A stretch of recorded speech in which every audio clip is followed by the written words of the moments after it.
You know, there was a time back in the day when I used to be confined. I used to be trapped because all I knew was exercises. And I know that might seem kind of funny because I'm in the fitness industry, and that's what the industry is all known for, is exercises. That's what we give out all the time for free. We're talking about it on social media.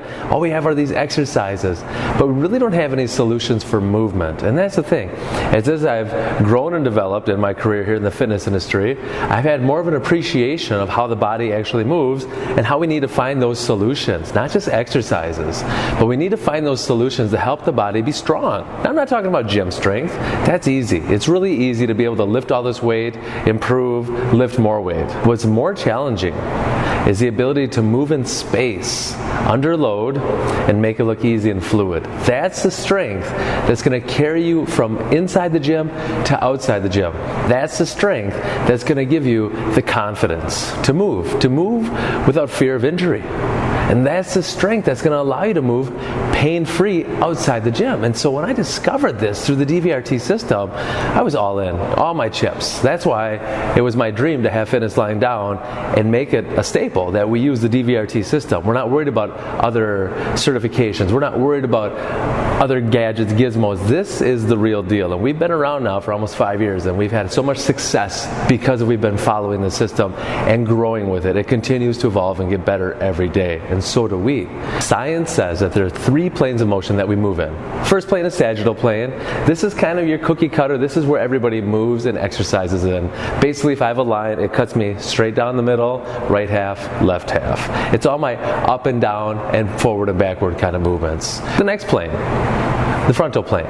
Now this is where the line actually takes me from the side and cuts me front to back. And then the third plane of motion that we like to move in, well, actually I don't know if we like to move in. A lot of people are scared to move into this plane of motion, is the transverse plane. So it's a lot of my rotational things when I'm able to pivot and move my hips. And a lot of people, they struggle in this plane of motion and they hurt their backs as well. So why is this? Why can't people move in all 3 planes of motion?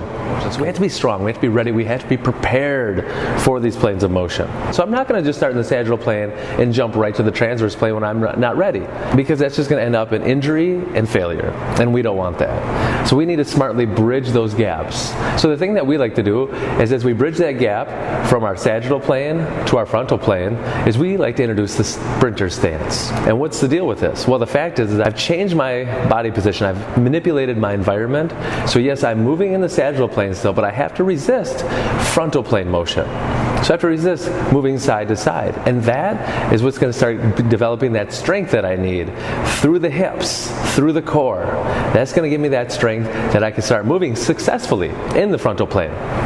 And a lot of people, when they enter into that frontal plane without being ready for it, they feel their low backs, they feel their knees, because they're moving in this frontal plane, they're moving side to side, but they're not strong enough to resist transverse planes of motion. Meaning, let's say for instance I'm going to do a lateral lunge. So I take that step out to the side, and usually people make the error of making too big of a step. They bite off so much more than they can chew. So their first movement out of the bottom of that lunge is to crank, and they churn their shoulders, they churn their knee, they churn their hip to return back to the center. And all that churning is actually going to be detrimental to the joints. And that's where you feel those knees and those backs. Maybe not right away, but as you continually do this poor movement, the body's going to suffer, and after a while, pain is going to be what the body's going to give you. Now, as we're developing this frontal plane strength, and again, people might laugh about this, like, oh, I can move in this plane of motion, I can do lateral squats, I can do lateral lunges, I can do lateral power cleans.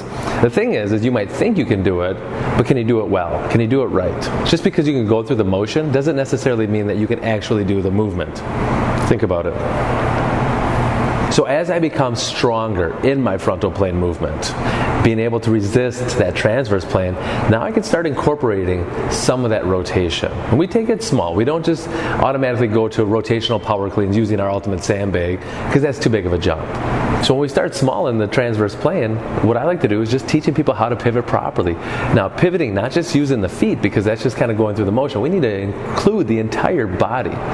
So my favorite implement, the ultimate sandbag, we pop that ultimate sandbag on our body in a bear hug position. We give that ultimate sandbag the love it deserves. As I'm pulling that USB into my body, now I'm going to make that pivot happen. And the pivot is not just the moving foot. That's important, yes, but it's the non-moving foot. That's where the rubber hits the road.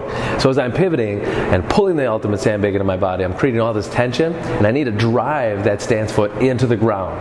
And that way I'm going to have that glute on the side, lat on the other side. We always talk about these cross-patterning things. So I can start moving into rotational press-outs, rotational rows, rotational power cleans, rotational this, rotational that. Life is beautiful. We need to be able to move in all these planes of motion so we can be beautiful with life.